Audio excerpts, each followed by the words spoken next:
Hello guys, আসসালামু আলাইকুম।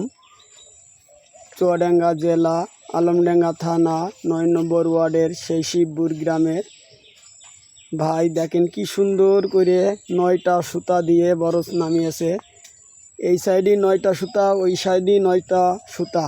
এই সুতাগুলা কিন্তু কট সুতা, 4 তারের কট সুতা দিয়ে কি সুন্দরভাবে নতুন আবিষ্কার করেছে সেই শফিকুল ভাই।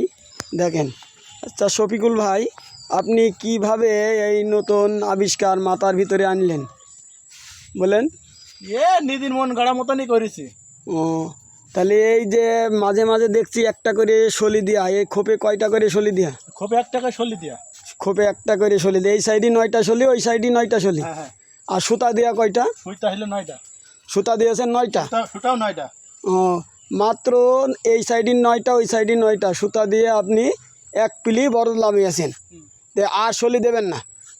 এখন চেষ্টা করবো এটা করার জন্য। এখন এবার একটা আর সলি দেবো না? না না, এর মধ্যে সলি দেওয়া যাবে না।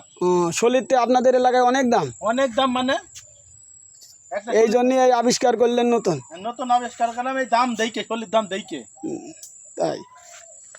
আসসালামু আলাইকুম। দেখেন সেই নতুন আবিষ্কার, কট সুতার 18টা সুতা দিয়ে এক পিলি বরজ নামানো হয়েছে আলমডাঙ্গা চুয়াডাঙ্গা শিবপুর গ্রামের ৯ নম্বর ওয়ার্ডের এই শফিকুল ভাই। আসসালামু আলাইকুম। আমি মোহাম্মদ হাসানুজ্জামান কালু, বড়গাংনী।